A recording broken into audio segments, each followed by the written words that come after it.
Good afternoon everyone. आप सभी को a very very good afternoon.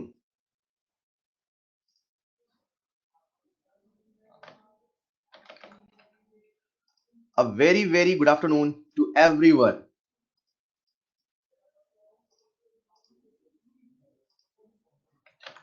आप सबके सामने स्क्रीन पे होमवर्क लिखा होगा। आप सभी लोग उसे कॉपी कर लेंगे। आज का जो क्लास है और कल का जो क्लास है वो बहुत बहुत इंपॉर्टेंट होने वाला है केमिकल काइनेटिक्स के लिए। तो किसी कीमत पे आज और कल की क्लास नहीं छूटनी चाहिए। और जब मैं बोलूं तो बस सुनना है, रूल नंबर 1। और जब मैं पूछूं तो बोलना है, मेरे साथ बोलते रहना, लिखो मत। जहां बैठे हो बोलते रहना। मैं कहूं बोलो तो बोलना है, के बराबर तो बोलना है। क्लियर? फॉर्मूला याद करने की कोशिश करते रहना, याद मैं कराऊंगा उसकी गारंटी, बस आप कोशिश करते रहना। मतलब ऐसे स्क्रीन पे देखते बस मत रहना, ठीक है? देख रहे हो बस बोलते चलना है साथ में। Is this clear? आप सबकी क्लास में बेटा क्या जीरो ऑर्डर रिएक्शन अपन ने स्टार्ट कर दिया था? जीरो ऑर्डर रिएक्शन अपन ने स्टार्ट कर दिया था। ऑलराइट, आप सबके बैच में जीरो ऑर्डर रिएक्शन स्टार्ट हो चुका था। बिल्कुल हो चुका था, क्या बात है। जीरो ऑर्डर रिएक्शन का हमने कहा हम कोई भी ऑर्डर पढ़ेंगे, हमारा जो पढ़ने का तरीका होगा इसी सेक्शन में होगा। सबसे पहले थोड़ा सा इंट्रोडक्शन होगा, फिर डिफरेंशियल रेट लॉ, फिर इंटीग्रल रेट लॉ, कुछ इंपॉर्टेंट फॉर्मूले, ग्राफ और एग्जांपल।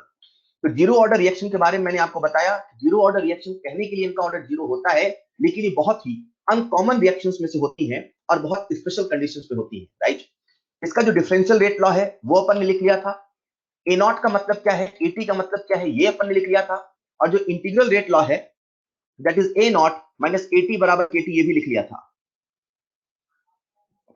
ओके, हमने आपको ये भी बता दिया था यहां पे जो के है वो कैसे कैलकुलेट होगा। और अगर प्रोडक्ट की कंसंट्रेशन निकालना है तो प्रोडक्ट की कंसंट्रेशन के लिए आपको फॉर्मूला बता दिया था x बराबर के टी।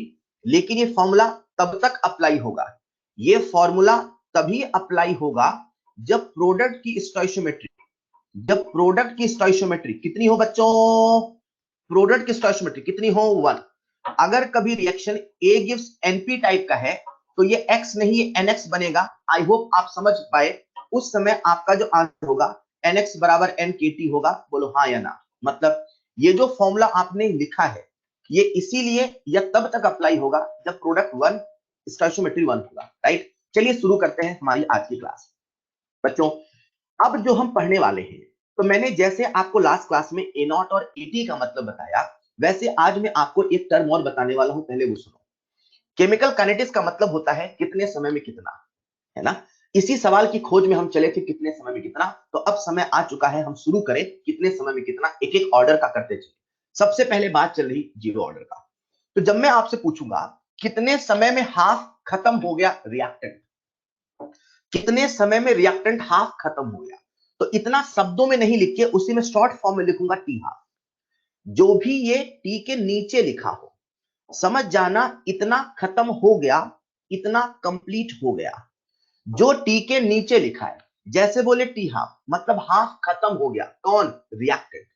मैंने कहा T3/4 यानी कि 3/4 कंप्लीट हो गया, कौन? रिएक्टेंट। सवाल आपसे पूछता है कैलकुलेट टी एनी, जैसे सवाल आपसे पूछता है कैलकुलेट टी एनी, तो आपको समझना है सवाल आपसे एनी कितने टाइम में कंप्लीट हुआ ये पूछ रहा है। सरल भाषा में जो टी के नीचे लिखा होगा इसका मतलब है उतना खत्म हो गया। अब जब हम इस चैप्टर को पढ़ते हैं तो कुछ एक नंबर बार बार रिपीट होते हैं, इसीलिए अपन कोशिश करते हैं, क्या कोशिश करते हैं कि बार बार जब चीजें रिपीट हो रही हैं तो उनको हम ट्रिक से याद कर लेते हैं। राइट? जैसे हाफ है 3/4 है। आदर्श बेटा क्या बोल रहा है, जल्दी से बोलो। आदर्श जल्दी बोलो, कॉल करके क्यों नहीं पूछते यार, जल्दी बोलो बेटा। आदर्श क्या चीज? आदर्श जायसवाल मैं आपसे बोल रहा हूं। NO2 वाला, हाँ। क्या बेटा? अभी कॉल करके आप मुझसे पूछना, आदर्श कॉल करके पूछना। राइट?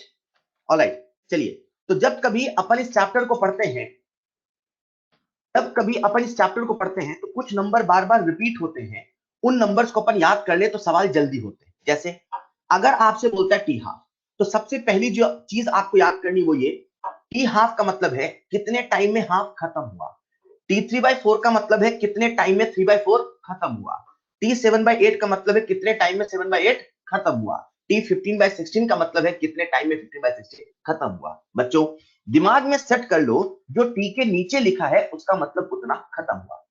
हम लोग हाफ को बोलेंगे 50%, 3/4 75%, मतलब सवाल बोले T3/4 और T75% समझ जाना एक ही चीज है। सवाल बोले T7/8 और T87.5% एक ही चीज है। क्लियर? सवाल बोले T15/16 और 93.25% एक ही चीज है। 93.25% आता है ना, तो 93.25% बोले एक ही चीज है। आपको समझ जाना है इन नंबरों का परसेंट में मतलब क्या है। कल को सवाल बोलेगा calculate time required for 75% completion, तो टाइम रिक्वायर्ड फॉर 75% कंप्लीशन पूछ रहा, मतलब T3/4 पूछ रहा। जब तक सवाल समझोगे नहीं फॉर्मूला लगाओगे नहीं। क्लियर? अब स्वाभाविक सी बात है, जो टी के नीचे लिखा है उतना खत्म हो गया, तो सोचो कितना बच गया। चलो पहले लिख लेते हैं बच गया परसेंट में। 50% खत्म हो गया, तो बताओ कितने परसेंट बच गया? 50%। मतलब सवाल ऐसे पूछ सकता है calculate time required when reactant is 50% remaining. समझ जाना टी 50% ही पूछ रहा। 75% खत्म हो गया, मतलब कितना परसेंट बच गया? 25%। सवाल आपसे ऐसे पूछ सकता है calculate time required when reactant is 25% remaining, तो आपको लगता है सवाल हमसे T25 पूछ रहा, नहीं, सवाल T75 पूछ रहा है। जो नीचे लिखा है इतना खत्म हो गया, तो कितना बच गया? 25। इन द सेम वे बच्चों 87.5% खत्म हो गया, 87.5% खत्म हो गया, तो आप सब मुझे बताओ कितना परसेंट बच गया? बोलो ना यार, कितना परसेंट बच गया? 87.5% खत्म हो गया, यानी कि 12.5% बच गया। मतलब सवाल ऐसे पूछ सकता है, वो टाइम पता करो जब रिएक्टेंट 12.5% बच गया। अच्छा, T7/8 पूछा है। एक ही चीज को घुमा घुमा के पूछता है, आपको लैंग्वेज को समझना पड़ता है। 12.5% खत्म हो गया, तो 12.5% सॉरी बच गया, तो 87.5% खत्म हो गया। ऐसे ही बोले 93.25% खत्म हो गया, तो बताओ कितना परसेंट बच गया? आप देखो ध्यान से, 50 का आधा 25, 25 का आधा 12.5, 12 का आधा 6.25, राइट? तो कितना बचता है? ये होता है एक्चुअली 93.75% है ना, 5 नहीं होता। तो कितना बच गया? 6.25। अपने को परसेंट भी याद होना चाहिए और अपने को फ्रैक्शन भी याद होना चाहिए। कैसे? सुनना ध्यान से। हाफ खत्म हो गया तो हाफ बच गया, 3/4 खत्म हो गया तो 1/4 बच गया, 7/8 खत्म हो गया तो 1/8 बच गया, 15/16 खत्म हो गया तो 1/16 बच गया। आज से आप याद कर लो, 1/8 का मतलब है 12.5%। सवाल ऐसे बोलेगा calculate time required when reactant is 1/8 fraction remaining. अब बच्चा परेशानी पूछा क्या है? अरे 1/8 फ्रैक्शन रिमेनिंग यानी कि 12.5% रिमेनिंग, यानी कि T87.5 पूछा है, यानी कि T7/8 पूछा है। ये इंटरप्रिटेशन जिसने कर लिया ना, उसके लिए ये चैप्टर बेहद आसान है। क्लियर? ठीक है साहब, हमें परसेंट याद हो गया, हमें फ्रैक्शन याद हो गया। अब सुनना बच्चों, टी के नीचे जो लिखा होता है मतलब इतना खत्म हो गया। इतना खत्म हो गया कौन? रिएक्टेंट। तो सवाल है कितना रिएक्टेंट बच गया? टी हाफ, मतलब हाफ खत्म हो गया कौन? रिएक्टेंट। T3/4, 3/4 खत्म हो गया कौन? रिएक्टेंट। तो कितना बच गया? सर हाफ खत्म हो गया तो A0/2 बच गया। सर 3/4 खत्म हो गया तो A0/4 बच गया। सर 7/8 खत्म हो गया तो बोलो ना A0/8 बच गया। सर 15/16 खत्म हो गया तो A0/16 बच गया। अपने को हर रूप में सोचना आना चाहिए। क्लियर? कंसेप्ट नंबर 1, आपको सारे परसेंट याद हो, आपको सारे फ्रैक्शन याद हो, कितना रिएक्टेंट बच गया ये भी याद हो। एटी, टी टाइम की कंसंट्रेशन नहीं है, एटी फाइनल कंसंट्रेशन नहीं है। एटी का मतलब है रिमेनिंग कंसंट्रेशन, एटी का मतलब है बची हुई कंसंट्रेशन रिएक्टेंट की। किसकी बच्चों? रिएक्टेंट की। क्लियर? अब हम क्या करते हैं, सभी अलग अलग फॉर्मूले निकाल लेते हैं। सबसे पहले बात करते हैं half life period.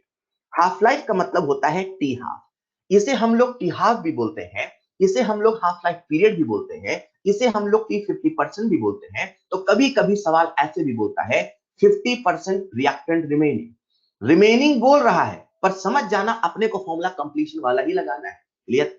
50% of reactant remaining, किसी भी भाषा में सवाल पूछे कंफ्यूज नहीं होना है। बच्चों सुनिएगा, सवाल हमसे पूछा है कितने समय में 50% रिएक्शन खत्म हो गया, कितने समय में 50% रिएक्टेंट खत्म हो गया, सवाल हमसे पूछा है टी हाफ। जीरो ऑर्डर की बात चली फर्स्ट ऑर्डर की, सर जीरो ऑर्डर की फॉर्मूला इंटीग्रल रेट लॉ किसका लगा है, सर जीरो ऑर्डर का। फॉर्मूला क्या होता है, ए नॉट माइनस ए टी बराबर ए टी। हम लोग कौन सा समय निकाल रहे हैं, सर हम लोग वो समय निकाल रहे हैं जो 50% खत्म हो गया। 50% खत्म हो गया तो 80 का मतलब क्या, कितना बच गया। 50 खत्म हो गया तो क्या 50 बच गया, बच गया, बराबर के टी हाफ लिख दू, चल गया, चल गया। यहां से मैं टी हाफ बराबर ए नॉट बाई टू के लिख दू, चलेगा, बोलो चलेगा। टी हाफ बराबर ए नॉट बाई टू के लिख दू, चलेगा, चलेगा। बच्चों सुनिएगा, हमने टी हाफ का फॉर्मूला बना लिया, टी हाफ बराबर ए नॉट बाई टू की आ गया जीरो ऑर्डर रिएक्शन का, ठीक है साहब आ गया। अभी हमने टी हाफ निकाला, चलो अब टी थ्री बाई फोर निकालते हैं। फिर से टी थ्री बाई फोर का मतलब थ्री बाई फोर खत्म हो गया, इसे हम लोग लिख दिया टी 75%, इसका मतलब 75% खत्म हो गया। टी 75% या टी थ्री बाई फोर का मतलब है इतना खत्म हो गया। वो समय बताओ जब रिएक्टेंट 75% खत्म हो गया। Zero order first order sir, zero order, तो फॉर्मूला किसका लगा है, जीरो ऑर्डर। चलो लगाते हैं ना, ए नॉट माइनस ए टी बराबर के टी, सही है। ए नॉट का मतलब इनिशियल, साहब इनिशियल है। एटी का मतलब बच गया, कितना खत्म हो गया सर थ्री बाई फोर, तो कितना बच गया ए नॉट बाई फोर। तो A not minus A not by four बराबर के टी थ्री बाई फोर। इसको जब हम सॉल्व करेंगे तो three by four T three by four बराबर आता है three by four into A not by के। जैसे आपने ये देखा आपके दिमाग में कुछ स्ट्राइक हुआ, बोले यार ये तो बहुत आसान है, बोले कैसे। सर ने जब हमसे हाफ पूछा, सर ने जब हमसे हाफ पूछा तो लिखा था half into A not by K, अरे हाँ। सर ने जब हमसे थ्री बाई फोर पूछा तो लिखा है three by four into A not by K, अरे हाँ। सर अब आप हमसे पूछो, मैंने कहा T seven by eight, sir seven by eight into A not by K, अरे हाँ। सर अब आप हमसे पूछो, मैंने कहा टी फिफ्टीन बाई सिक्सटीन, अरे sir 15 by 16 into A not by के। सर अब आप हमसे पूछो, मैंने कहा टी 100%, सर 100% का मतलब क्या यार, T three by four fraction में सोच रहे हैं तो फ्रैक्शन में 75% फ्रैक्शन में 3 बाई 4, 87.5% फ्रैक्शन में 7 बाई 8, 93.75% फ्रैक्शन 15 बाई 16। तो सोचो फ्रैक्शन में 100 कितना होता है सर, 1। अरे सर 1 है ना, तो 1 इंटू ए नॉट बाई के, और सर 1 को हम लिखते नहीं है तो सर हम लिख सकते हैं ए नॉट बाई के। लो आज तो सर हमसे कोई फॉर्मूला पूछो तुरंत बता देंगे जीरो ऑर्डर का, जीरो ऑर्डर का। सर आप हमसे कोई भी फॉर्मूला पूछो हम तुरंत बता देंगे सर, आपसे हम तो कोई भी फॉर्मूला पूछो, टी एनी हमें तो पता है, हमें करना है any into A not by के, टी एनी बराबर any into A not by के, क्लियर। जीरो ऑर्डर रिएक्शन में अगर सवाल आपसे पूछता है कितनी देर में 50% खत्म ए नॉट बाई टू के, कितनी देर में थ्री बाई फोर खत्म three by four A not by के, कितनी देर में रिएक्शन खत्म ए नॉट बाई के, जो बच्चा ध्यान से एनालिसिस करता है उसने क्या ऑब्जर्व किया यार, ये जो 100% का कंप्लीशन है वो है ए नॉट बाई के, और जो टी हाफ का फॉर्मूला था वो था ए नॉट बाई टू के। जो टी हाफ का फॉर्मूला था, जो टी हाफ का फॉर्मूला था वो था ए नॉट बाई टू के, और इसका फॉर्मूला है ए नॉट बाई के। मतलब अगर इसे हम 2 से मल्टीप्लाई कर दें तो ऐसा नहीं लग रहा कि 100% है। मतलब इसे ऐसे फील करो बच्चों, एक जीरो ऑर्डर रिएक्शन जिसका रेट कंसंट्रेशन पे डिपेंड नहीं करता है, वो जितनी देर में आधा होता है ठीक उसके दुगने टाइम में कंप्लीट होता है। वो जितनी देर में आधा होता है ठीक उसके दुगने टाइम में कंप्लीट होता है। इसे न्यूमेरिकल में फील करना। सवाल आपको डाटा देगा, एक रिएक्शन है, एक रिएक्शन है जीरो ऑर्डर है, 1 घंटे में आधी होती है, बताओ कब कंप्लीट होगी, फॉर्मूला लगाना सर 2 आवर्स में कंप्लीट होगी। सवाल ऐसे देगा, एक रिएक्शन है 50% कंप्लीट होता है इतने टाइम में, बताओ कब कंप्लीट होगी, सर 2 इंटू इतने टाइम में। सवाल आपको ट्विस्ट कर कर के पूछेगा, लेकिन ये जो कंक्लूजन है अगर आपको याद होंगे, जो मैं आपको सवालों से बहुत सिखाऊंगा तो फटाफट सवाल बनेंगे, क्लियर। हमने जीरो ऑर्डर रिएक्शन के बहुत सारे इंपॉर्टेंट फॉर्मूले निकाल लिए। अब समय आता है ग्राफ का। बच्चों इस चैप्टर में अभी कई बार हम ग्राफ बनाने वाले हैं। इवन पूरी केमिस्ट्री में हम जब जब ग्राफ बनाते हैं, ग्राफ का एक नियम होता है, सबसे पहले एक्सिस को देखो, सबसे पहले एक्सेस को देखो, फिर फॉर्मूला याद करो और स्टैंडर्ड इक्वेशन से कंपेयर करो। जैसे हम जो पहला ग्राफ बनाने वाले हैं वो ग्राफ बनाने वाले हैं रेट वर्सेस कंसंट्रेशन में। सबसे पहले एक्सेस को देखो, सर देख लिया फिर फॉर्मूला याद करो, चलो फॉर्मूला याद करते हैं। रेट और कंसंट्रेशन में कौन सा फॉर्मूला याद आया? जीरो ऑर्डर की बात हो रही, फर्स्ट ऑर्डर की, जीरो ऑर्डर की। तो जीरो ऑर्डर के लिए R बराबर K इंटू ए की पावर जीरो, आपको याद आया? याद आया सर। क्या ए पे डिपेंड नहीं करता? नहीं करता। जीरो ऑर्डर रिएक्शन का सबसे पहले एक्सेस को देखो, एक्सेस को देख के फॉर्मूला याद करो, फिर उसे स्टैंडर्ड इक्वेशन से कंपेयर करो। जो R है क्या वो y एक्सिस है? हाँ है। क्या वो K एक कांस्टेंट है? है। क्या ये y बराबर c नहीं है? कांस्टेंट का ग्राफ कैसा होता है? मतलब जो रेट है वो कांस्टेंट है। कंसंट्रेशन आप कुछ भी ले रहे हो उस पर डिपेंड नहीं कर रहा, मतलब जितनी वैल्यू है उतनी वैल्यू चलती रहेगी। बच्चों, ग्राफ का एक नियम होता है, सबसे पहले एक्सिस को देखो। अगला जो हम ग्राफ बनाने वाले हैं उसकी एक्सिस है T half versus A not. सबसे पहले एक्सिस को देखो, एक्सिस को देख के फॉर्मूला याद करो। बात किसकी चल रही? जीरो ऑर्डर की कि फर्स्ट ऑर्डर की? सर जीरो ऑर्डर की। क्या आपको जीरो ऑर्डर का टी हाफ का फॉर्मूला याद है? जी हाँ सर याद है। क्या होता है? ए नॉट बाई टू के। सबसे पहले एक्सिस को देखो, एक्सिस को देख के फॉर्मूला याद करो, उसे स्टैंडर्ड इक्वेशन से कंपेयर करो। किसी भी ग्राफ को बनाने का 3 स्टेप का रूल है। सबसे पहले एक्सिस को देखो, एक्सिस को देख के फॉर्मूला याद करो, उसे स्टैंडर्ड इक्वेशन से कंपेयर करो। बच्चों, मैं इसे ऐसे लिख देता हूं, टी हाफ बराबर 1/2 के इंटू ए नॉट। चलेगा? चलेगा। लेकिन जैसे हम ऐसा लिखते हैं तो हमें कुछ दिखने लगता है। ये y एक्सिस है, ये x एक्सिस है, ये स्लोप m है और साथ में कांस्टेंट यहाँ पे c 0 है। ऐसा नहीं लग रहा ये y बराबर mx प्लस 0 का ग्राफ है। ऐसा नहीं लग रहा ये ओरिजिन से शुरू होगा। ऐसा नहीं लग रहा इसका जो स्लोप है वो 1/2 के है।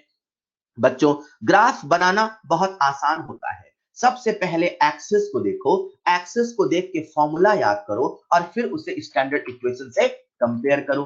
सबसे पहले एक्सिस को देखो, एक्सिस को देख के फॉर्मूला याद करो और उसे स्टैंडर्ड इक्वेशन से कंपेयर करो। अगर आप समझ गए तो आओ दो ग्राफ और बनाते हैं।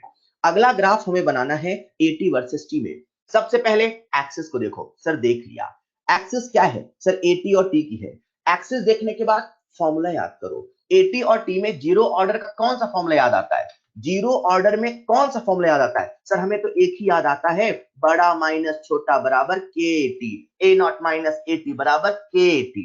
सुनो ना, इसे थोड़ा सा सिंप्लीफाई करते हैं, क्योंकि हमें जो ग्राफ बनाना है एटी वर्सेस टी के बीच बनाना है, इसे थोड़ा सिंप्लीफाई करते हैं। इधर एटी लेके आते हैं, एटी बराबर ए नॉट माइनस के टी कह दूं, चलेगा? चलेगा। सबसे पहले एक्सिस को देखो, फिर फॉर्मूला याद करो, उसे स्टैंडर्ड इक्वेशन से कंपेयर करो। सबसे पहले एक्सिस को देखो, फिर फॉर्मूला याद करो, उसे स्टैंडर्ड इक्वेशन से कंपेयर करो। एटी है y एक्सिस y, टी है x एक्सिस x, x के पहले जो आएगा स्लोप m, ये क्या होगा c। ऐसा नहीं लग रहा y बराबर mx प्लस c है। ऐसा नहीं लग रहा ग्राफ गिरता हुआ है। ऐसा नहीं लग रहा स्लोप निगेटिव है। ऐसा नहीं लग रहा ग्राफ कुछ ऐसा आएगा। हाँ, एक समय ऐसा भी आएगा जब एटी जीरो होगा, मतलब कहीं ना कहीं ये लाइन इसको कट करेगा। बच्चों, ग्राफ बनाने का एक सिंपल सा नियम होता है। सबसे पहले एक्सिस को देखो। चलो अगला ग्राफ बनाते हैं एक्स वर्सेस टी। एक्सिस को देखो, फिर फॉर्मूला याद करो। क्या आपको फॉर्मूला याद आया? अरे बोलो ना, क्या आपको एक्स का फॉर्मूला याद आया? मैंने आपको एक्स का फॉर्मूला बताया था, एक्स बराबर के टी, एक्स बराबर के टी। सबसे पहले एक्सिस को देखो, एक्सिस को देख के फॉर्मूला याद करो। एक्स बराबर के टी, एक्स हो गया वाई एक्सिस, टी हो गया एक्स एक्सिस, के हो गया स्लोप, वाई बराबर M X plus zero. Graph कैसा? सर ग्राफ एक्स और टी के बीच में कुछ ऐसा। इसका स्लोप कितना? इसका स्लोप होगा के। बेटा, ग्राफ बनाना बहुत आसान होता है। सबसे पहले एक्सिस को देखो, फिर उसे देख के फॉर्मूला याद करो और स्टैंडर्ड इक्वेशन से कंपेयर करो। यही ग्राफ की कहानी है। आप देखना, मैं यही लाइन बार बार हर ग्राफ में रिपीट करूंगा। अभी तो किस्सा शुरू हुआ है। Is this clear? हमने सबसे पहले बात करी जीरो ऑर्डर रिएक्शन की, डिफरेंशियल रेट लॉ की, इंटीग्रल रेट लॉ की, कुछ इंपॉर्टेंट फॉर्मूले की, फिर ग्राफ की। ऐसे बहुत सारे ग्राफ आप सोच सकते हो खुद से। और आते हैं कुछ एग्जांपल्स की। हम कोई भी ऑर्डर पढ़ेंगे, पढ़ने का हमारा यही सीक्वेंस होगा। आओ बात करते हैं एग्जांपल्स की। आपके सामने यहाँ कुछ रिएक्शंस लिखी हैं। ये जो रिएक्शंस है बच्चों, ये सब आपको एक बार खुद से पढ़नी है। जब आप खुद से पढ़ेंगे तो आप सबको इनमें सिमिलरिटी नजर आएगी। एक बार में जितनी याद हो जाए, याद नहीं करना है। जब जब आप हैंडआउट से पढ़ोगे बस तब तब याद रहे सर ने बोला था इसे पढ़ते चलना है। धीरे धीरे रिवीजन करते करते याद हो जाएगा, इसे याद नहीं करना है। याद हो जाएगा, रोज रोज देखोगे पढ़ोगे तो। याद नहीं करना है, याद हो जाएगा। क्लियर? ये सारा किस्सा हमने जो पढ़ा अभी तक, ये सारा का सारा किस्सा हमारा था जीरो ऑर्डर का। मतलब अगर मैं आपसे कहूं हमने अभी तक कितने फॉर्मूले पढ़े, तो क्या आप सब मुझे फटाफट बता सकते हैं? फटाफट। सबसे पहले डिफरेंशियल रेट लॉ, माइनस, बोलो बस बोलो, माइनस बोलना है जहां बैठे हैं, minus D by D T बराबर के इंटू ए की पावर जीरो। फिर उसके बाद आया इंटीग्रल रेट लॉ, बोलो जरा, ए नॉट माइनस ए टी बराबर के टी, बहुत बढ़िया। उसके बाद आया प्रोडक्ट की कंसंट्रेशन, सर एक्स बराबर के टी, क्या बात है। उसके बाद आया टी हाफ का फॉर्मूला, बोलो जरा, टी हाफ बराबर ए नॉट बाई टू के। उसके बाद आया T three by four, sir आप तो हमसे खुद पूछो बता देंगे, three by four into A not by के। उसके बाद आया टी 100%, सर टी 100% है ए नॉट बाई के, बोले तो टू टी हाफ, बोलो हाँ या ना, बोलो हाँ या ना, बहुत बढ़िया। ये सारा किस्सा हो गया हमारा जीरो ऑर्डर का। चलो किस्सा शुरू करते हैं फर्स्ट ऑर्डर का। राइट, हमारे सिलेबस में जो सबसे इंपॉर्टेंट है वो है फर्स्ट ऑर्डर रिएक्शन। मतलब अक्सर जो सवाल आता है वो फर्स्ट ऑर्डर से ही आता है। मैं आपको बता दूं, मैं तो ऐसा भी कहता हूं, कल को अगर कोई ऊल जलूल रिएक्शन आ जाए, मतलब आपको नहीं पता है, कुछ अजीब सा नाम आ जाए, आपने कभी सुना ही नहीं। जैसे बहुत समय पहले की सवाल आया था कि किसी पर्सन ने पॉइजन का इंटेक किया, तो पॉइजन कितने समय में उसकी बॉडी में मिक्स हो जाएगा। अब पॉइजन का इंटेक कौन सा ऑर्डर का रिएक्शन है? तो मैं कहता हूं जब भी कभी ऊल जलूल टाइप का सवाल आ जाए, नहीं समझ में आए, आप समझ जाना अक्सर वो फर्स्ट ऑर्डर में होता है। अगेन, बहुत सारे सवाल में हिंट होते हैं, उन हिंट को पहचानना पड़ता है, कई बार नहीं पहचान पाते। तो मैं आपको बताना चाह रहा हूं कि फर्स्ट ऑर्डर इतना इंपॉर्टेंट हमारे सिलेबस में कि सबसे ज्यादा अक्सर यही आता है। तो चलो बहुत ध्यान से इसके एक एक पहलू को समझते हैं। That is first order reaction. पढ़ने का तरीका वही होगा, सबसे पहले ब्रीफ इंट्रोडक्शन, फिर डिफरेंशियल रेट लॉ, फिर इंटीग्रल रेट लॉ, फिर सम इंपॉर्टेंट फॉर्मूले, फिर ग्राफ और फिर example. Clear? First order reaction, जैसा कि इसका नाम बता रहा, इसका जो ऑर्डर है वो है वन। यानी कि जब इसका हम रेट लॉ लिखेंगे तो लिखेंगे आर बराबर के इंटू ए की पावर वन। जब इसका हम रेट लॉ लिखेंगे तो क्या लिखेंगे? आर बराबर के इंटू ए की पावर वन। आप सब देख सकते हैं, जो फर्स्ट ऑर्डर रिएक्शन होता है उसका जो रेट होता है वो कंसंट्रेशन के डायरेक्टली प्रोपोर्शनल होता है। मतलब अगर हम कंसंट्रेशन को दुगना करेंगे तो रेट दुगना, कंसंट्रेशन को तीन गुना तो रेट तीन गुना। जीरो ऑर्डर रिएक्शन का जो रेट होता है वो कंसंट्रेशन पर डिपेंड नहीं करता। कंसंट्रेशन कुछ भी करो, रेट में फर्क नहीं आएगा, लेकिन इसका कंसंट्रेशन के बदलने से रेट बदलता है। बच्चों, एक फर्स्ट ऑर्डर रिएक्शन हमारे इर्द गिर्द होने वाली सबसे ज्यादा कॉमन रिएक्शन में से होती है। मतलब यूं ही कोई रिएक्शन जीरो ऑर्डर नहीं होती, वो अक्सर स्पेशल कंडीशन में होती है। जीरो ऑर्डर यूं ही, ऐसा मैंने कहा था, यूं ही कोई रिएक्शन जीरो ऑर्डर नहीं होती। तो यहां फर्स्ट ऑर्डर में मैं कहता हूं यूं ही कोई रिएक्शन अक्सर फर्स्ट ऑर्डर होती है। मतलब फर्स्ट ऑर्डर होना बहुत कॉमन है, लेकिन जीरो ऑर्डर होना उतना कॉमन नहीं है। बच्चों, सबसे पहले आओ अपन लिखते हैं डिफरेंशियल रेट लॉ। तो डिफरेंशियल रेट लॉ मतलब ए से बना प्रोडक्ट। आज भी एक रिएक्टेंट है, कल भी एक रिएक्टेंट था, हमारा सिलेबस ही ऐसा है। हम जितने भी ऑर्डर पढ़ते हैं हमेशा एक रिएक्टेंट लेके चलते हैं। मतलब आप ऐसा नहीं सोच सकते सर आर बराबर के इंटू ए की पावर हाफ इंटू बी की पावर हाफ, तो सर इसका जो ऑर्डर है सर वो भी तो वन है, क्या हम ये भी पढ़ रहे हैं? नहीं, हम ये नहीं पढ़ रहे, हम केवल केवल सिंगल रिएक्टेंट पढ़ रहे हैं। सर क्यों? अरे हमारा सिलेबस ऐसा है, आप जिस एग्जाम की तैयारी कर रहे हैं उसमें केवल सिंगल रिएक्टेंट का केस है, तो उससे ज्यादा सोचने की आवश्यकता नहीं है। मतलब मैं आपको जो सारी बातें बता रहा हूं वो केवल इसी केस में अप्लाई है, यही आपका सिलेबस है। मान लेते हैं हमारे सामने एक फर्स्ट ऑर्डर रिएक्शन, ठीक है सर, ये जो रिएक्शन आपके सामने लिखी है ये एक फर्स्ट ऑर्डर रिएक्शन है। इसका इनिशियल कंसंट्रेशन है ए नॉट, किसी टाइम पे इसका बचा हुआ कंसंट्रेशन है एटी। एटी का मतलब कंसंट्रेशन टाइम टी नहीं है, एटी का मतलब फाइनल कंसंट्रेशन नहीं है, एटी का मतलब है रिमेनिंग कंसंट्रेशन। रिमेनिंग ही सोचोगे, रिमेनिंग ही बोलोगे, रिमेनिंग ही ध्यान रखोगे। क्लियर? हमारे सामने ए नॉट है, एटी है, चलो लिखते हैं इसका differential rate law. So simple, R बराबर के इंटू ए की पावर वन। जहां आर था रिएक्टेंट के फॉर्म में लिख दिया minus D by D T बराबर के इंटू ए। कुछ बच्चे मुझसे ऐसा कह सकते हैं सर ये जो आर होता है ये तो रेट ऑफ रिएक्शन होता है। मैंने कहा सही बात है। सर हमारे सामने रिएक्शन लिखा है ए से बना पी, मैंने कहा सही है। तो सर इसका जब हम रेट ऑफ रिएक्शन लिखेंगे सर तो हम ऐसा भी तो लिख सकते हैं ना, minus D by D T बराबर डीपी बाई डी टी। मैंने कहा बिल्कुल सही बात है। तो सर आपने हम minus D by D T bus क्यों लिखा? बेटा हम लोग केवल रिएक्टेंट के फॉर्म में ही सारी बातें कर रहे हैं।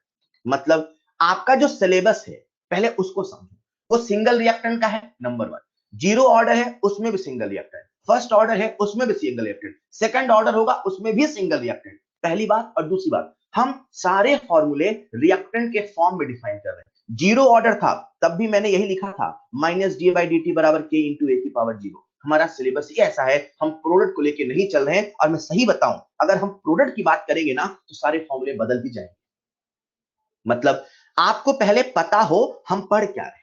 हम फर्स्ट ऑर्डर रिएक्शन में सिंगल रिएक्टेंट लेके पढ़ रहे हैं, उसमें भी रिएक्टेंट के फॉर्म में बातें कर रहे हैं। मतलब मैं आपको जो फॉर्मूले बताऊंगा वो रिएक्टेंट के खत्म होने का बताऊंगा। रिएक्टेंट कितना बचा कितना खत्म हुआ ये पता कर सकते हो। क्लियर? ऑलराइट, तो चलिए शुरू करते हैं। Minus D by D T बराबर के ए, ये है हमारा डिफरेंशियल रेट लॉ। राइट, ये डिफरेंशियल रेट लॉ है। चलो लिखते हैं इसकी मदद से integral rate law. Integral rate law लिखने के लिए हम लोग जो डिफरेंशियल रेट लॉ है उसे करेंगे इंटीग्रेट। आपको केवल फॉर्मूला लिखना है, लेकिन जब मैं पूछूं साथ में बोलते चलना है। Minus D by D T बराबर के इंटू ए, क्या यही डिफरेंशियल रेट लॉ है? अगर मुझे इससे इंटीग्रल रेट लॉ लिखना है तो कंसंट्रेशन को इधर ले आता हूं, dt को उधर भेज देता हूं और फिर इंटीग्रेट कराता हूं। राइट, तो integration of minus D A by concentration of A बराबर के डी टी चलेगा? बोलो चलेगा। मैंने दोनों तरफ लिमिट लगाया। कंसंट्रेशन की लिमिट कहां से कहां? सर पहले ए नॉट था, कुछ समय के बाद एटी हो गया। टाइम पहले जीरो था, कुछ समय के बाद टी हो गया। दोनों तरफ इंटीग्रेट कर देते हैं। बच्चों आप सबको पता है minus D X by X का इंटीग्रेशन क्या है? L N X minus L N X. मतलब minus D A by A का जो इंटीग्रेशन होगा क्या वो एल एन ए होगा? सर बिल्कुल होगा। माइनस साइन है तो माइनस साइन के साथ। चलो लिमिट पुट करते हैं। ए नॉट से ए टी बराबर के टी, जीरो से टी चलेगा? चलेगा। सारी वैल्यू को हम पुट करते हैं।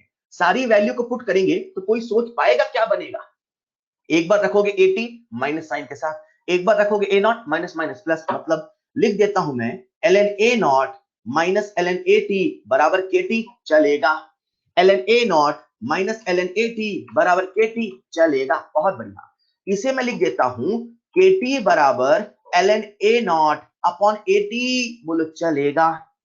ए एल के टी बराबर L N A not upon A T चलेगा। बोलो बच्चों चलेगा। बहुत बढ़िया। सुनो ना, के टी बराबर L N A not upon A T लिख दिया। हम लोग एल एन को सॉल्व करते हैं कि लॉग को? आपको जो वैल्यूज याद है वो एल एन की लॉग लॉग, तो क्या इसे लॉग में कन्वर्ट कर ले? लॉग में कन्वर्ट करते हैं। जब इसे लॉग में कन्वर्ट करते हैं तो फॉर्मूला हो जाता है के टी बराबर 2.303 लॉग, बोल पाओगे, ए नॉट अपॉन ए टी। अच्छा याद करना कितना आसान है। जीरो ऑर्डर में ए नॉट माइनस एटी था, इसमें ए नॉट अपॉन एटी है। ए नॉट अपॉन एटी बड़ा अपॉन छोटा। बच्चों को अक्सर कंफ्यूजन होता है, एटी अपॉन ए नॉट कि ए नॉट अपॉन एटी। तो याद रखो बड़ा अपॉन छोटा, वहां बड़ा माइनस छोटा, यहां बड़ा अपॉन छोटा। क्लियर? तो केटी बराबर 2.303 log A not upon eighty चलेगा। अरे बोलो चलेगा। बच्चों इसे मैं ऐसे लिख देता हूं, केटी बराबर 2.303 लॉग ए नॉट को ए लिख दूं चलेगा? चलेगा। एटी को ए माइनस एस लिख दूं चलेगा? बोलो ना, एटी को ए माइनस एस लिख दूं चलेगा? चलेगा। ये जो आपके सामने लिखा है बेटा, ये जो आपके सामने लिखा है इसे हम लोग बोलते हैं integral rate law. Integral rate law for first order reaction. और फर्स्ट ऑर्डर रिएक्शन का कोई भी सवाल आएगा इसी इक्वेशन से सॉल्व होगा। हाँ, हम सवालों के हिसाब से इसे थोड़ा मॉडिफाई करके अपने हिसाब से ढाल लेंगे। लेकिन अगर किसी को कुछ नहीं याद है तो केमिकल काइनेटिक्स का फर्स्ट ऑर्डर का एक एक सवाल इस फॉर्मूले से होगा, एक एक सवाल इससे होगा। लेकिन वही है, हम सवाल को जल्दी करना चाहते हैं, स्पीड से करना चाहते हैं, तो मैं आपको वही बहुत कुछ बताऊंगा। लेकिन अगर किसी को ये याद है ना तो भी सबसे सारे सवाल बनेंगे। राइट बच्चों, integral rate law for first order. मुझे आप सबका ध्यान चाहिए। ध्यान है क्या?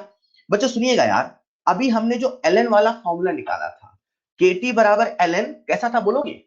के टी बराबर L N A not upon A T, कुछ ऐसा था क्या? अरे हाँ। अच्छा, जो एल एन होता है वो log to the base E होता है क्या?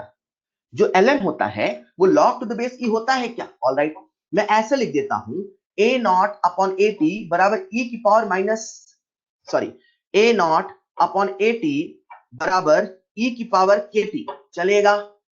अरे L N log to the base E है तो ई की पावर के टी बराबर ए नॉट बाई ए टी चलेगा? चलेगा। बिल्कुल चलेगा। ए नॉट बाई ए टी बराबर ई की पावर के टी लिख दिया, चलेगा।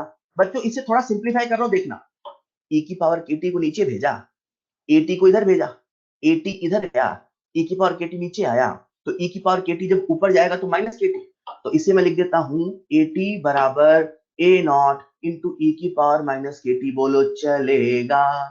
ए टी बराबर ए नॉट इंटू ई की पावर माइनस के टी, बोलो चलेगा। ए टी बराबर ए नॉट इंटू ई की पावर माइनस के टी, बोलो चलेगा। बच्चों जो ए टी है उसका मतलब बोलना जरा, फाइनल कंसंट्रेशन की कंसंट्रेशन टाइम टी की रिमेनिंग कंसंट्रेशन, रिमेनिंग कंसंट्रेशन किसका, रिएक्टेंट का, प्रोडक्ट का, रिएक्टेंट का। कभी कभी सवालों में जो ए टी बराबर ए नॉट है ई की power minus k T, right, ये जो इक्वेशन आपके सामने आई है बच्चों, इसी फेमस इक्वेशन का नाम है विल्हेमी इक्वेशन। इसी फेमस इक्वेशन का नाम है विल्हेमी इक्वेशन। इसी फेमस इक्वेशन का नाम है विल्हेमी इक्वेशन। विल्हेमी इक्वेशन बड़े काम की चीज है, बताऊं क्या, इससे आप क्या कैलकुलेट कर सकते हो। विल्हेमी इक्वेशन बड़े काम की चीज है, इससे आप कैलकुलेट कर सकते हो डिग्री ऑफ डिसोसिएशन, डीओडी बोले तो alpha for first order reaction, या ऐसे लिख देता हूं मैं, calculation of DOD with Wilhelmy equation. Calculation of DOD with Wilhelmy equation. हम लोग विल्हेमी इक्वेशन की मदद से DOD that is degree of dissociation alpha निकाल सकते हैं। मुझे आप सबका ध्यान चाहिए, कैसे, सुनिएगा। मान लेते हैं बच्चों हमारे सामने एक रिएक्शन है, ए से बना पी, मान लेते हैं ये फर्स्ट ऑर्डर है, हाँ ठीक है। मान लेते हैं टी बराबर 0 पे इसकी कंसंट्रेशन ए, हाँ ठीक है। यही तो ए नॉट हम लोग बोलते हैं, ठीक है। समय बीतेगा रिएक्शन होगी ए माइनस एक्स, बोलो ना। ए माइनस एक्स को हम लोग बोलते हैं एटी, बोलो हाँ या ना। याद करो इक्विलिब्रियम, याद करो इक्विलिब्रियम। ये जो ए माइनस एक्स है इसे हम ये भी तो लिख सकते हैं ना, ए माइनस ए अल्फा, बोलो। ये जो x है इसे हम a माइनस ए अल्फा भी तो लिख सकते हैं। मतलब कहीं ना कहीं मैं ये कहना चाहता हूं x बराबर a अल्फा है कि नहीं, अरे हाँ। कहीं ना कहीं मैं ये कहना चाहता हूं अल्फा बराबर x बाई ए है कि नहीं, बोलो हाँ या ना। अल्फा बराबर x बाई ए है कि नहीं, बोलो हाँ या ना। सही बात है। चलो चलो चलते विल्हेमी के पास, चलो। विल्हेमी इक्वेशन क्या थी बोलोगे, बोलो ना यार। विल्हेमी इक्वेशन क्या थी, बोलो ना। ए टी बराबर ए नॉट इंटू ई की पावर माइनस के टी। चलो एक बार फिर से बोलो, फिर से बोलो। ए टी बराबर ए नॉट इंटू ई की पावर माइनस के टी, बोलो बच्चों। अच्छा जो ए टी है, हाँ या ना कहना, जो ए टी है ए माइनस एक्स कह दूं चलेगा, जो ए टी है ए माइनस एक्स कह दूं चलेगा, बोलो ना। जो ए टी है ए माइनस एस कह दो चलेगा, चलेगा। ए नॉट को ए कह दो चलेगा, चलेगा। ए इंटू ई की पावर माइनस के टी कह दो चलेगा, चलेगा। ए को एक तरफ ले आऊं चलेगा, ए को एक तरफ ले आऊं चलेगा, बोलो। ए को एक तरफ ले आऊं चलेगा, चलेगा। तो लिख देता हूं मैं ए माइनस ए इंटू ई की पावर माइनस के टी बराबर एक्स, बोलो चलेगा, बोलो चलेगा। ए को कॉमन ले लू, हाँ ले लो सर। ए को कॉमन लेंगे तो ए इंटू वन माइनस ई की पावर माइनस के टी बराबर एक्स होगा, बोलो चलेगा, चलेगा। ए को नीचे भेज दो, भेज दो सर। जैसे ही ए को नीचे भेजते हैं ये एक्स बाई ए बन जाता है। अरे एक्स बाई ए तो भी अल्फा कहलाता है बच्चों। बातों बातों में हमने अल्फा का फॉर्मूला निकाल लिया, लो सुनहरे अक्षरों से लिखा जाता है अल्फा बराबर वन माइनस ई की power minus k t. Alpha बराबर वन माइनस ई की power minus k t, alpha बराबर वन माइनस ई की पावर माइनस के टी। ये अल्फा जो हमने कैलकुलेट किया with the help of Wilhelmy equation किया। इंटीग्रल रेट लॉ लिखते समय उसी को थोड़ा सा मॉडिफाई करते हैं, तो मॉडिफाई करके जो इक्वेशन बनती है इसे बोलते हैं विल्हेमी इक्वेशन। जब हम ग्राफ बनाएंगे तो इस इक्वेशन की जरूरत हमें पड़ेगी, राइट। ये जो अपन ने लिखा इसे बोलते हैं विल्हेमी इक्वेशन। इसकी मदद से अल्फा का कैलकुलेशन हो सकता है। मतलब कभी सवाल आपसे पूछ सकता है, जो कि एक सवाल है मॉड्यूल में, what will be the calculation of alpha. तो आपको याद रखना है alpha is equal to 1 minus E की power minus k t. Is this clear, is this clear. सबसे पहले अपन बात करेंगे, इंट्रोडक्शन की हो गई, डिफरेंशियल रेट लॉ हो गया, इंटीग्रल रेट लॉ हो गया, इंटीग्रल रेट लॉ हो गया, इंटीग्रल रेट लॉ हो गया। अरे बोलो ना यार, इंटीग्रल रेट लॉ हो गया, बोलो ना। कॉपी में एक बार फॉर्मूला लिख लो इंटीग्रल रेट लॉ का। केटी बराबर 2.303 log a नॉट अपॉन 80।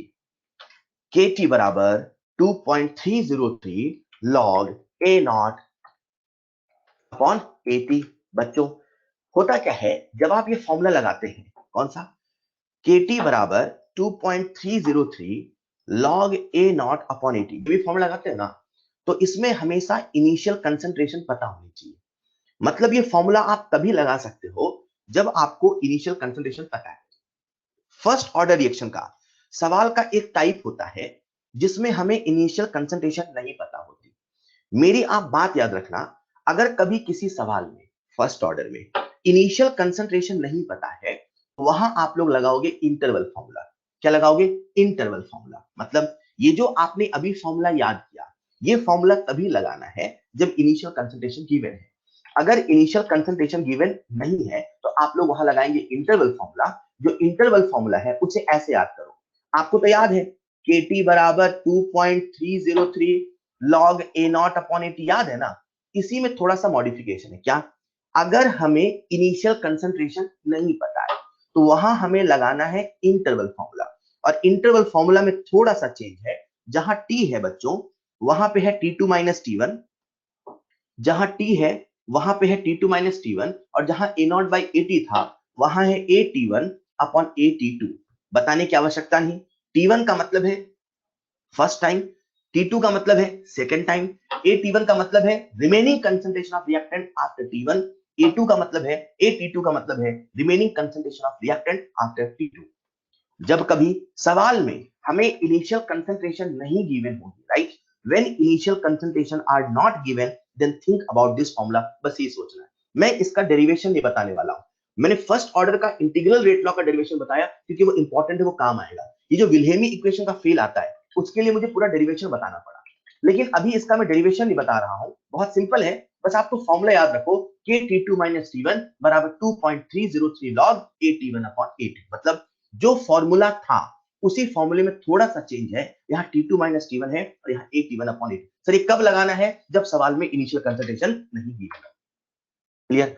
हमने बात कर ली फर्स्ट ऑर्डर रिएक्शन के इंट्रोडक्शन की, हमने बात कर ली डिफरेंशियल रेट लॉ की, हमने बात कर ली इंटीग्रल रेट लॉ की। अब समय आता है सम इंपॉर्टेंट फॉर्मूले का, मतलब T half, T3/4, T7/8 and all that. तो चलो स्टार्ट करते हैं T हाफ से, that is half life period. Half life period जिसे हम लोग कहते हैं T हाफ, बोलो हाँ या ना। हाफ लाइफ पीरियड जिसे हम लोग कहते हैं T हाफ, बोलो हाँ या ना। इसे हम लोग कहते हैं T 50%, बोलो हाँ या ना। जो T के नीचे लिखा हुआ मतलब इतना खत्म हो गया, वो समय बताओ जब 50% रिएक्टेंट खत्म हो गया। वो समय बताओ जब 50% रिएक्टेंट खत्म हो गया। आज बात किसकी चल रही? सर फर्स्ट ऑर्डर की। तो कौन सा फॉर्मूला लगाएंगे? फर्स्ट ऑर्डर का। फर्स्ट ऑर्डर का फॉर्मूला क्या था? KT बराबर 2.303 लॉग, बोलो मेरे साथ, log A not upon AT। Clear? आज हम कौन सा टाइम निकाल रहे हैं? सर वो टाइम निकाल रहे हैं जब रिएक्टेंट 50% खत्म हो गया। जब रिएक्टेंट 50% खत्म हो गया तो मैं आप सबसे पूछ रहा हूं कितना बच गया? AT का मतलब कितना बच गया?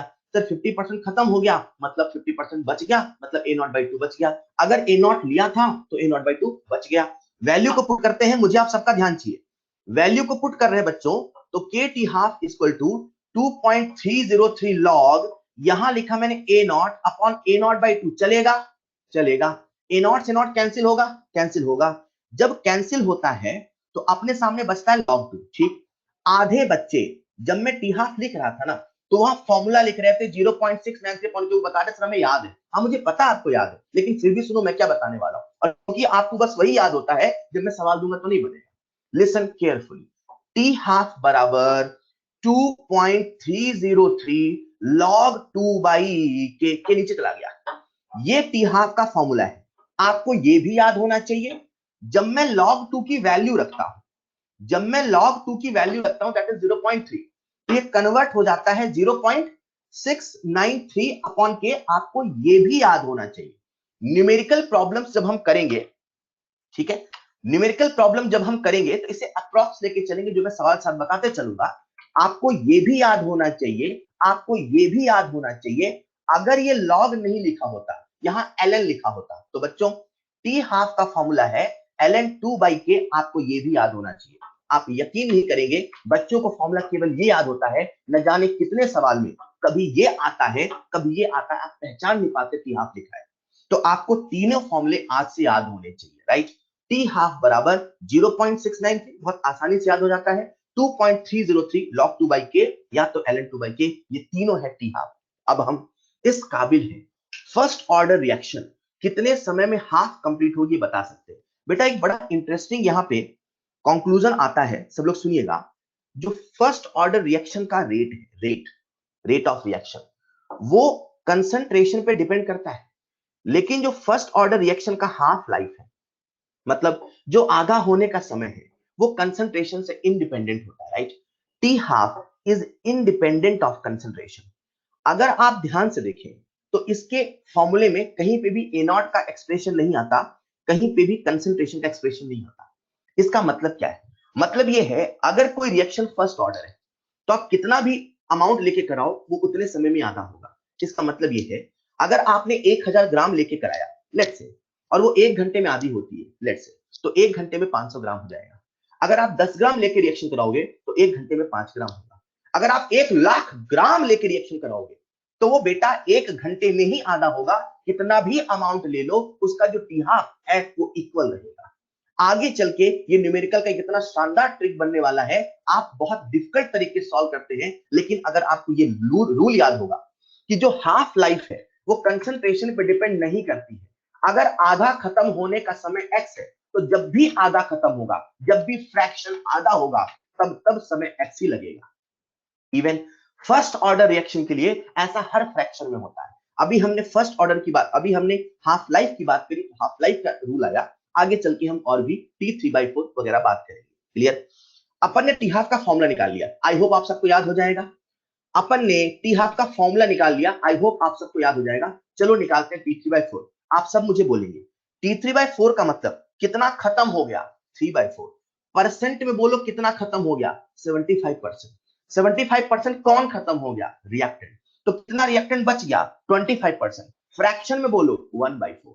मतलब सवाल कभी ऐसा आए, आपको डाटा दे रखा है कि कंसंट्रेशन पहले थी 1, बाद में लिखा है 0.25 मोलर रिमेनिंग, तो दिमाग में तुरंत अरे यार 1 था, 0.25 बचा है, मतलब 0.75 खत्म हुआ है, प्लस 75% खत्म हुआ है, मतलब T3/4। ये इंटरप्रिटेशन ही आपको सीखना है। सवाल चुटकी में बनेगा। अब आधा बच्चा सोचा फॉर्मूला लगाते हैं, अरे दे तो रखा है यार। Is this clear? ऑलराइट, तो चलो निकालते हैं P75% कितना होगा। जीरो ऑर्डर की बात थोड़ी की फर्स्ट ऑर्डर की, फर्स्ट ऑर्डर की, तो इंटीग्रल रेट लॉ कौन सा लगाएंगे? फर्स्ट ऑर्डर का। क्या आप सब मुझे फॉर्मूला बताएंगे? KT बराबर 2.303 log A0 अपॉन AT। कितना खत्म हो गया? 3/4। कितना बच गया? 1/4। तो मैं लिख देता हूं, AT को लिख रहा हूं मैं A0/4। यहां बच्चों अपन वैल्यू पुट कर देते हैं, KT3/4 बराबर 2.303 log A0 अपॉन A0/4। चलेगा? बोलो चलेगा, बोलो चलेगा, बोलो चलेगा। A0 अपॉन 4 चलेगा, चलेगा। A0 से नॉट कैंसिल हो गया, हो गया। log 4, log 4 को लिख दूं मैं log 2 की पावर 2, चलेगा, चलेगा। को लिख दूं मैं 2 log 2, चलेगा, चलेगा। मैं लिख रहा हूं T3/4 बराबर, एक मिनट,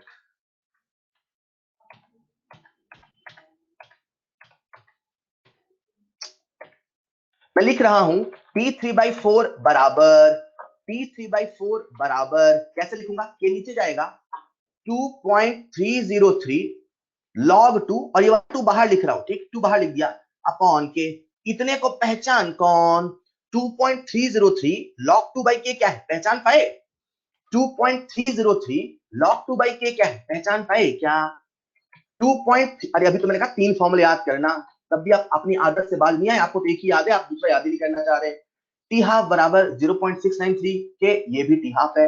2.303 log 2 by k, ये भी टी हाफ है। अरे टी हाफ ही तो लिखा है ना यार, ऐसा नहीं लग रहा?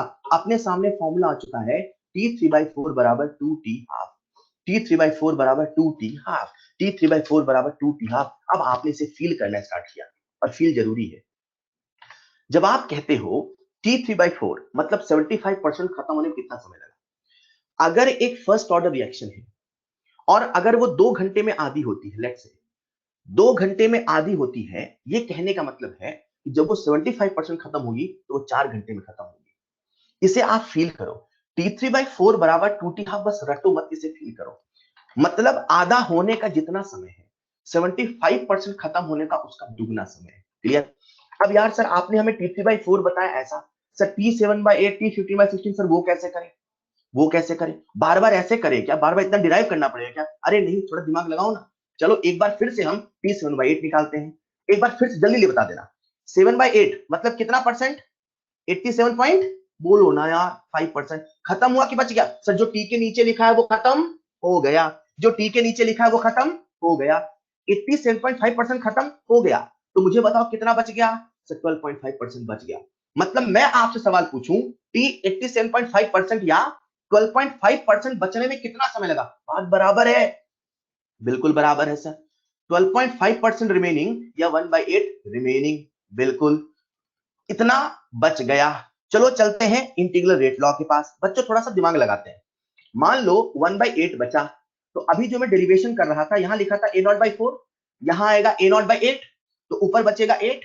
8 को लिख दूं मैं 2 की पावर 3, 8 को लिख दूं मैं 2 की पावर 3 चलेगा, 8 को लिख दूं मैं 2 की पावर 3 चलेगा, 8 को लिख दूं मैं 2 की पावर 3 चलेगा, चलेगा। मतलब ये 3 log 2 होगा, होगा। मतलब जहां 2 आया है क्या वहां 3 होगा, होगा। मतलब आप थोड़ा सा फील करो, जब हम T7/8 निकालेंगे तो T7/8 बराबर 3 आया होगा और बाकी सब T हाफ रहा होगा, तो अपने सामने फॉर्मूला बन गया T7/8 बराबर 3T हाफ। अब अपने दिमाग में क्लिक किया, यार कोई ना कोई रिलेशन है, ऐसा कब तक याद करते बैठेंगे?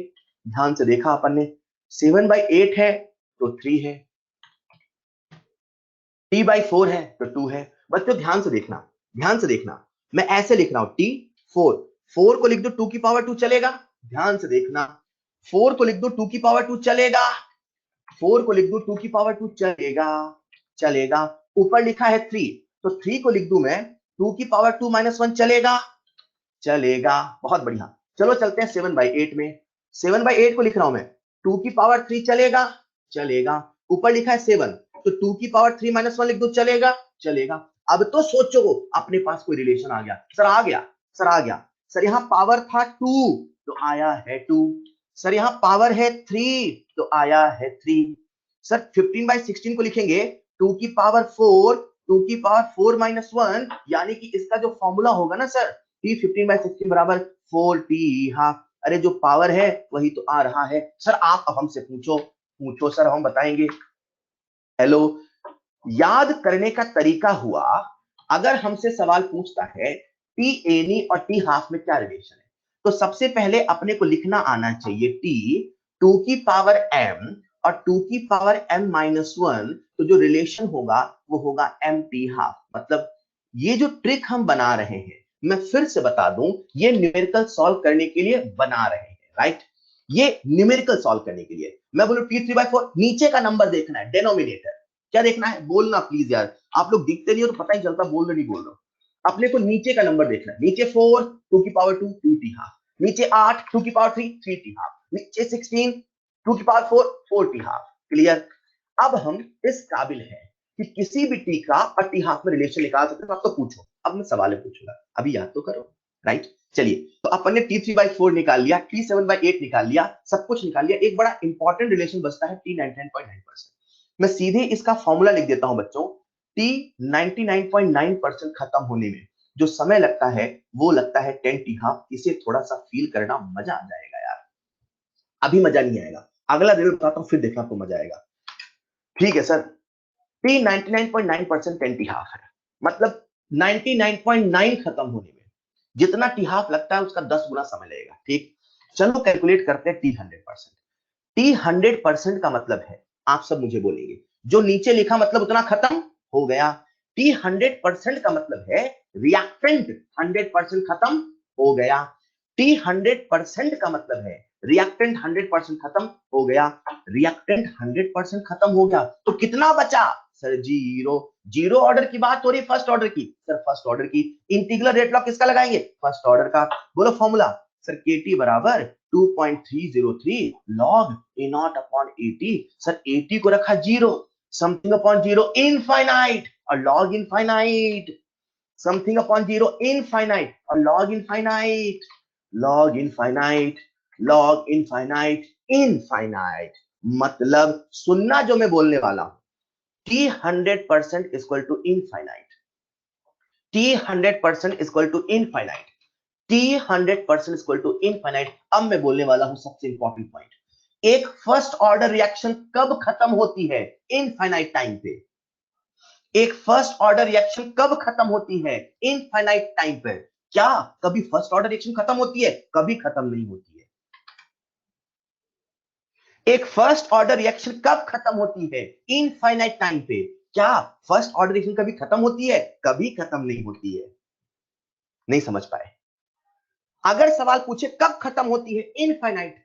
तो इनफाइनाइट का मतलब क्या है? बहुत बहुत बहुत बड़ा समय, मतलब कभी खत्म नहीं होती, मतलब कभी खत्म नहीं होती। हाँ, अगर जीरो ऑर्डर रिएक्शन होता, जीरो ऑर्डर, तो टू टी हाफ, जितने समय में आधा हुआ उसके दुगने में खत्म होता। बड़ी जीरो ऑर्डर नहीं है, ये है फर्स्ट ऑर्डर, और फर्स्ट ऑर्डर रिएक्शन कभी खत्म नहीं होती, यानी कि इनफाइनाइट टाइम पे खत्म होती है।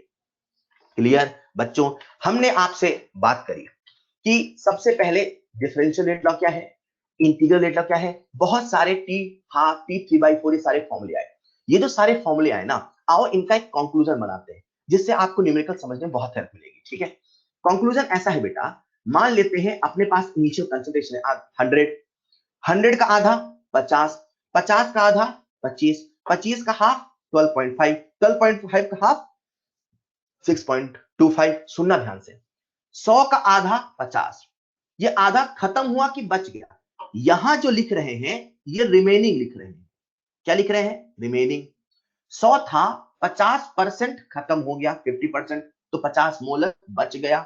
फिर 50 का 50%, सर 50 का 50% 25, मतलब 25 खत्म हो गया, तो 25 मोलर बच गया। रिमेनिंग रिमेनिंग रिमेनिंग, ये जो लिखा है ये लिखा है बच गया। क्या लिखा है? बच गया। राइट? कितना बच गया? 50। कितना बच गया? 25। कितना बच गया? 12.5। कितना बच गया? 6.25। अपने को तो याद है सर, 50 बच गया मतलब 50% खत्म। सर 25 बच गया मतलब 71% खत्म। सर 12.5 बच गया मतलब 87.5% खत्म। सर 6.25 बच गया यानी कि 93.75% खत्म। क्लियर? इसे ऐसे भी सोच सकते हैं, इसे फ्रैक्शन में भी सोच सकते हैं। तो मैं अभी लौटता हूं इसमें, पहले फ्रैक्शन में आपको एक बार क्लियर करा देता हूं। मान लेते हैं हमारे पास था एन नॉट, एन नॉट का आधा एन नॉट बाई टू, उसका आधा इसका भी आधा, तो एन नॉट अपॉन टू की पावर टू, आधा करोगे इंटू टू करोगे ना, उसका भी आधा एन नॉट अपॉन टू की पावर थ्री, उसका भी आधा आधा आधा आधा आधा एन नॉट अपॉन टू की पावर एन। वही वाली तो बात चल रही, 100 का आधा 50 50। ये जो लिखा मैंने ये क्या है? ये जो लिखा है ये है रिमेनिंग कंसंट्रेशन। क्या है ये? रिमेनिंग, कितना बचा हुआ है। राइट? सुनिएगा बच्चों, एन नॉट से एन नॉट बाई टू होने में कितना समय लगेगा? T half. आधा होने में कितना समय? T half. N not by two से एन नॉट बाई टू की पावर टू, आधा होने में कितना समय? सर फर्स्ट ऑर्डर रिएक्शन का जो आधा होने का समय होता है फिक्स होता है टी हाफ। 100 से 50 करो टी हाफ, 50 से 25 करो टी हाफ, 25 से 12.5 टी हाफ, आधा आधा आधा आधा T half T half T half. आधा होने का समय फिक्स है, मात्र आधा होने का समय फिक्स नहीं है, इवन हर फ्रैक्शन का समय फिक्स है, हर फ्रैक्शन का समय फिक्स है। Time required to become half is always same. Clear है? If fraction of completion is same then time taken will be same. Sir मतलब नहीं समझे, सुनिएगा ध्यान से। 100 से 50 फ्रैक्शन कितना है? हाफ। मैं सवाल ऐसे घुमा के पूछता आपसे, 100 से 50 होने में टाइम लगा 1 आवर का, तो बताओ 12.5 से 6.25 होने में कितना टाइम लगेगा? आप निकालो फ्रैक्शन। 100 से 50 का फ्रैक्शन है हाफ, 12.5 से 6.25 का फ्रैक्शन हाफ। अगर कभी फ्रैक्शन सेम तो लगने वाला टाइम भी है सेम। सर आंख बंद करके 1 आवर, फॉर्मूला वॉर्मूला नहीं लगाना।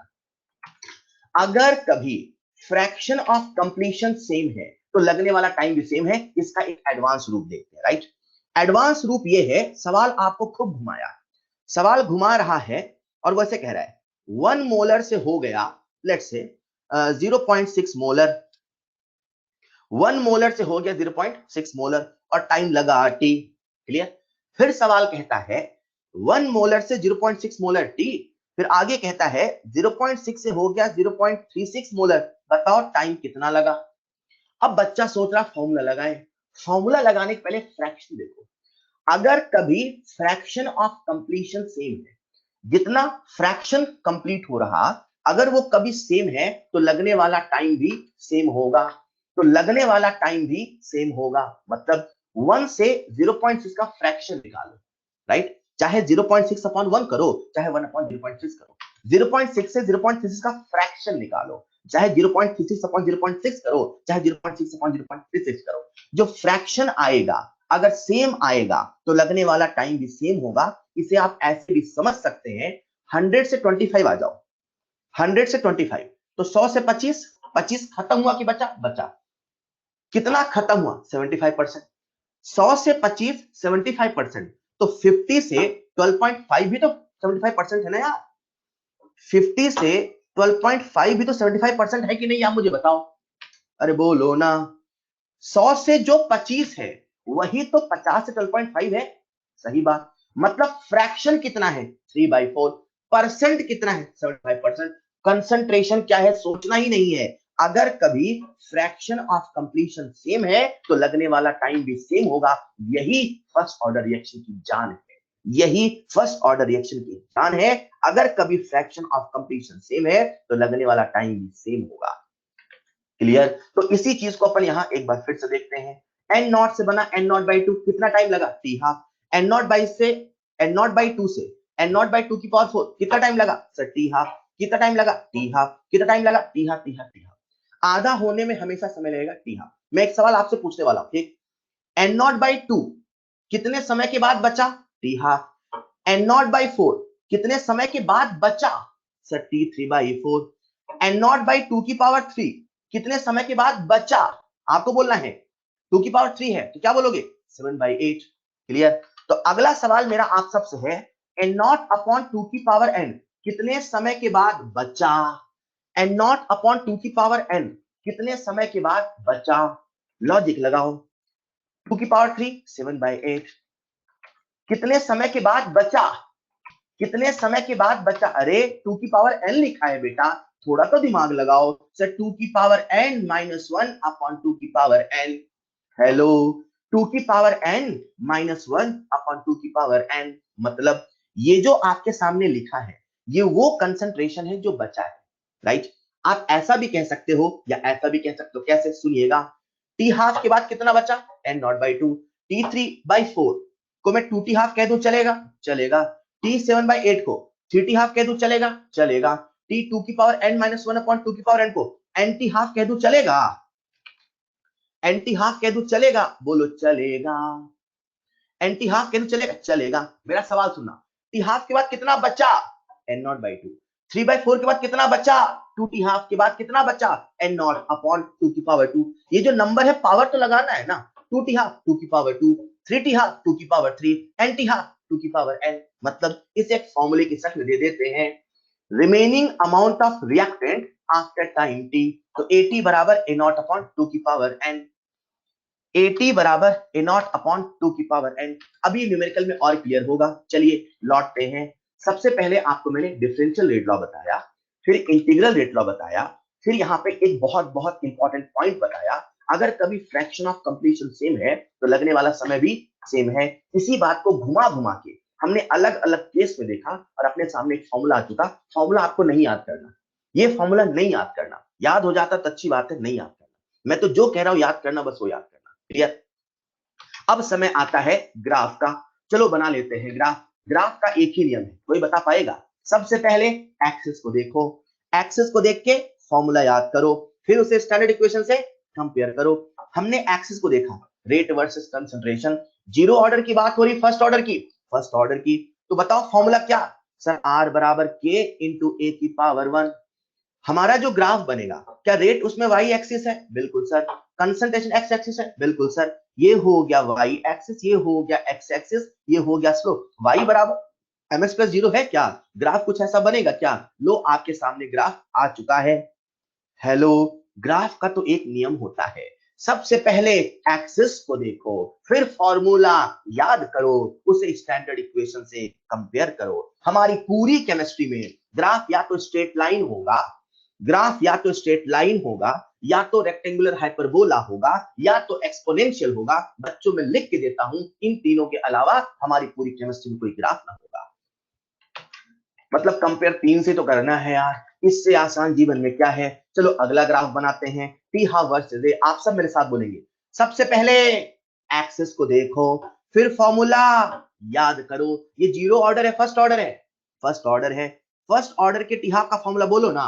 टी हाफ बराबर 0.693 अपॉन के। अरे बोलो ना। क्या इसमें कहीं ए है? नहीं है। क्या ये ए से इंडिपेंडेंट है? हाँ है। क्या टी हाफ अपने आप में कांस्टेंट के है? अरे हाँ। क्या ग्राफ कुछ ऐसा बनेगा? बोलो, क्या ग्राफ कुछ ऐसा बनेगा? अरे हाँ। तो देखो, हमने बना लिया टी हाफ का ग्राफ, और जो ग्राफ बना है कुछ ऐसा बना है। ग्राफ बनाना तो बहुत आसान है सर। सबसे पहले एक्सिस को देखो। चलो एक्सिस देखते हैं बच्चों। अगला ग्राफ हम किसके बीच बना रहे हैं? Log 80 versus T. तो कौन सा फॉर्मूला याद आया sir? First order zero order? मैंने कहा फर्स्ट ऑर्डर। सर अपने को तो याद आया KT बराबर 2.303 लॉग ए नॉट बाई 80। बोलो हाँ या ना।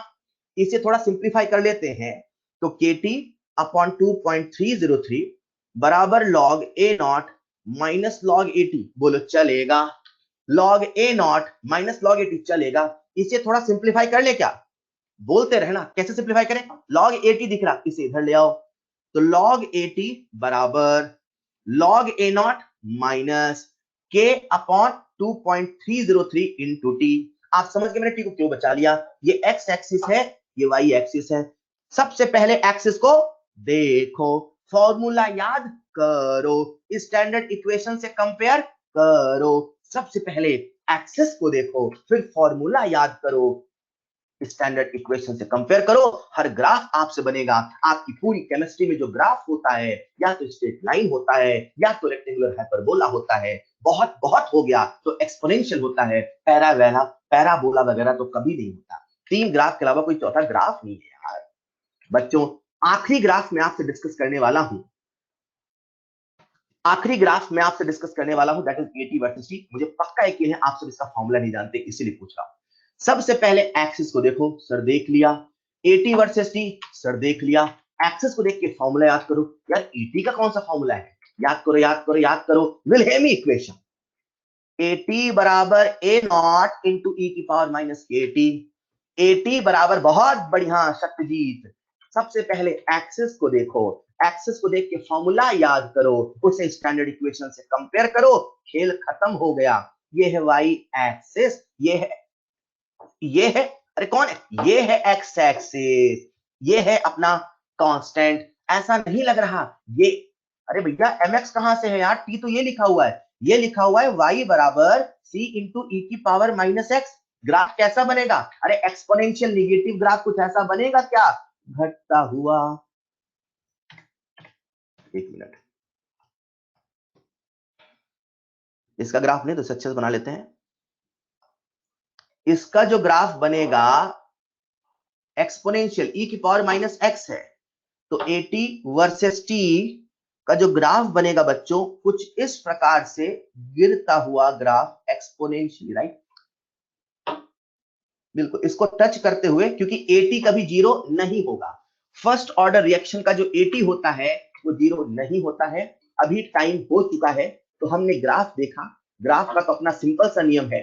सबसे पहले एक्सिस को देखो, एक्सिस को देख के फॉर्मूला याद करो, उसे स्टैंडर्ड इक्वेशन से कंपेयर करो, राइट?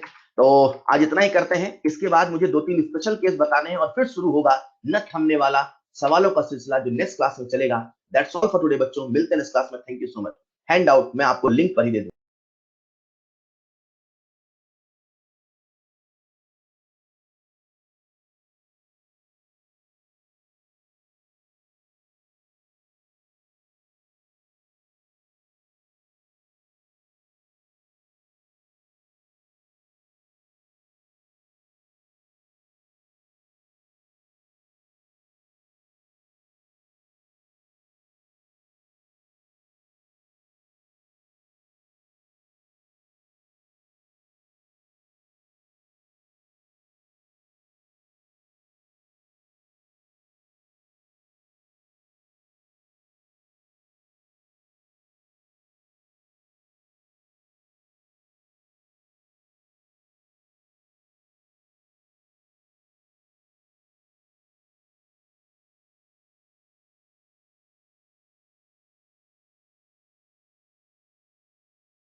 आप सबके सामने भी पॉपअप आया होगा, पॉपअप की मदद से भी आज की क्लास के हैंडआउट को डाउनलोड कर सकते हैं और यही हैंडआउट आपको मिल जाएगा लिंक पर भी।